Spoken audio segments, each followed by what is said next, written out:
The St. Kitts Solid Waste Management Corporation, the SWMC, is continuing its thrust towards recycling with a special project collecting glass bottles and carton boxes.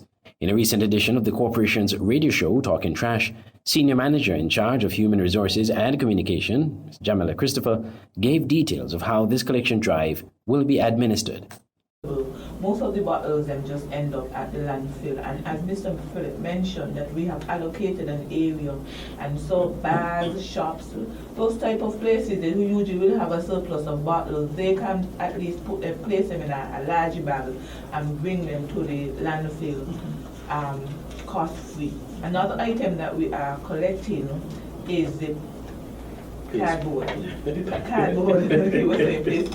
the cardboard, the thing is that we have to do something, and even if it's something small, we still have to do something. And for those things that we can export, and we have other persons on board, we're going to do it. So for now, we are collecting the bottles and the cardboard. Now, a lot of shops and those type of entities have cardboard, and we are saying that we are going to do a test run in the next week.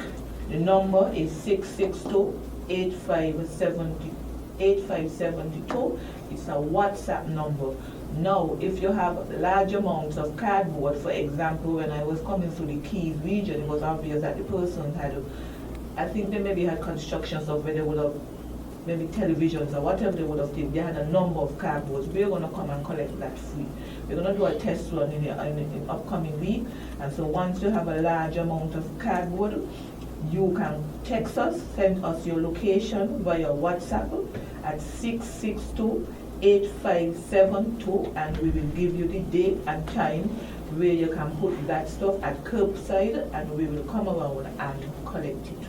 General Manager of the SWMC, Mr. Keith Phillip, highlighted the importance of this project. We have recently also started another option where we are collecting the glass bottles. Now, you know that the glass bottles cannot be broken down. And so what we have done, we've at the landfill, we've had what you call a recycle lane. And that recycle lane, we have made it possible so persons can bring the glass bottles. We have them separated by color, the flint, the white, and the green, and the dark. And so persons can bring, and you can bring your bottles to the landfill without any cost. All right, you can bring your bottles to the landfill without any cost, and you just dump it in the particular bin that we have available. Meanwhile, both Mr. Phillip and Ms. Christopher continue to champion for action to be taken regarding the reduction or banning of the use of single-use plastic bags. Ms. Christopher, we want to continue the discussion that we began last week, to the extent that we started the discussion based on the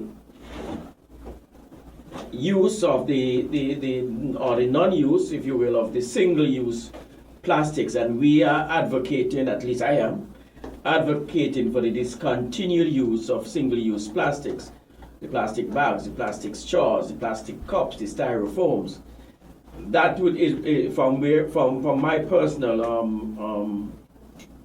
vantage point, that is my personal take and position on it. I put forward the thought last week that